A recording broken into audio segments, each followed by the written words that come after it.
Imagine you're locked inside one of the most secure prisons in the American desert. Concrete walls, armed guards, sand in every direction. Escaping a place like that should be impossible. But one prisoner didn't try to dig a tunnel. He didn't bribe a guard. He didn't even try to climb the fence. Instead, he spent 3 years quietly building a radio inside his prison cell. And the strange part, prison security later confirmed something disturbing. That radio never sent a detectable signal. So here's the question. If the radio wasn't transmitting anything, why did he build it? And how did that silent device lead to one of the strangest prison disappearances investigators had ever seen? Red Ridge Correctional Facility sits in the middle of nowhere. A long stretch of desert surrounds it. No cities nearby, no highways, just miles of dry land and burning heat. From above, the prison looks like a fortress dropped into the sand. Tall fences, watchtowers, security lights that shine all night. If someone escaped the walls, they would still face another problem. Where would they go? For most prisoners here, the answer was simple: nowhere. But one inmate didn't seem to think that way, the quiet prisoner. His name was Elias Ward. He wasn't the kind of inmate guards worried about. He didn't fight, he didn't argue, he barely spoke. Most prisoners either feared the system or hated it. But Elias, he just worked. Every day he sat inside the prison maintenance workshop repairing broken electronics, radios, old televisions, security intercoms, anything with wires inside it. The guards liked him because a prisoner who fixed equipment saved the prison money, and Elias was good at it, almost too good. But over time, a small habit of his began to stand out. Whenever he repaired something, he asked to keep the broken pieces, loose wires, dead batteries, small circuit boards. At first, nobody questioned it.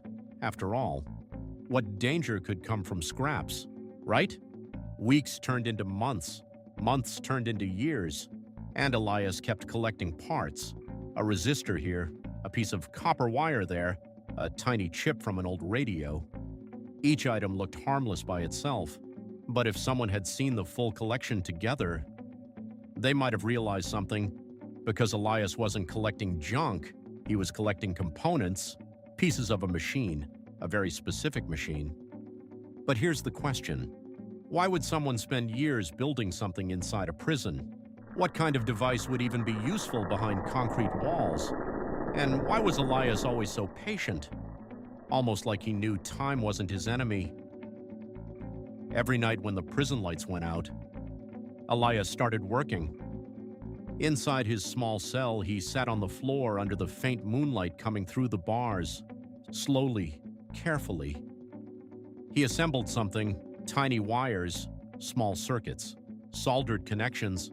The work required steady hands, and Elias never rushed. Sometimes he would spend an entire night attaching a single piece. If anyone had walked past his cell during those hours, they might have wondered something. Why would a prisoner dedicate so much effort to something nobody else would ever see? Was he trying to contact someone outside? Was it some kind of hidden transmitter? Or was the device meant for something else entirely? Most guards ignored Elias, but one didn't. Officer Daniel Brooks. He was new to the prison, still observant, still curious. One evening during a routine inspection, Brooks noticed something unusual. Elias was sitting on his bunk holding a small metal object. Brooks stepped closer. "What's that?" Elias looked up calmly. "A broken radio component," he said. Brooks examined it. It looked exactly like what Elias described. A tiny piece of electronics, nothing dangerous. Still, Brooks couldn't shake a strange feeling. Because Elias didn't seem nervous, he didn't try to hide the device. Instead, he looked confident, almost like someone who already knew how the story would end. But why? Later that night, Brooks checked Elias's prison file. Most inmates had predictable pasts: robbery, violence, fraud. But Elias's record looked different. Before prison, he had worked as a communications engineer, not just any engineer, a very talented one.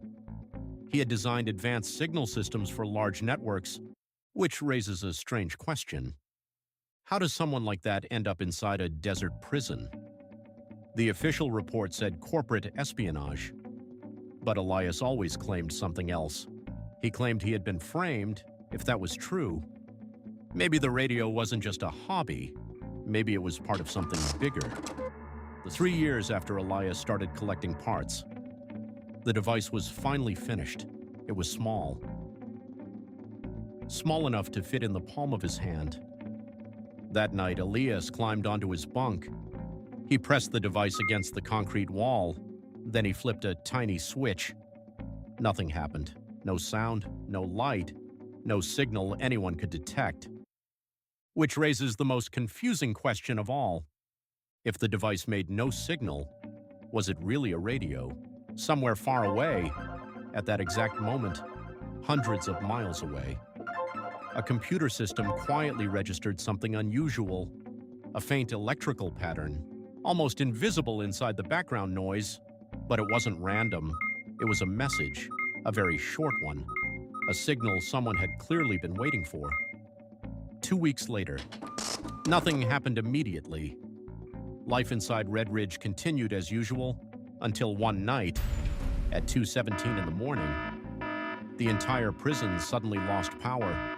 Lights went out, security cameras shut down, electronic doors reset. The facility fell into total darkness. But here's the strange part. The blackout lasted exactly 3 minutes. Not longer, not shorter, exactly 3 minutes.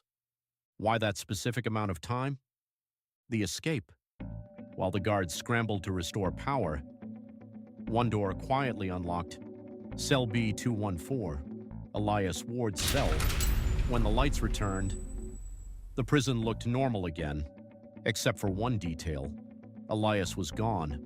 No broken doors, no tunnels, no damaged fences, just an empty cell. Search teams combed the desert for days. Helicopters scanned the sand, but Elias Ward was never found. The final discovery. Months later, investigators finally understood what happened.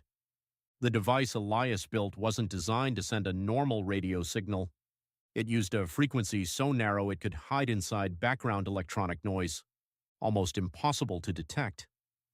But that wasn't the most surprising discovery.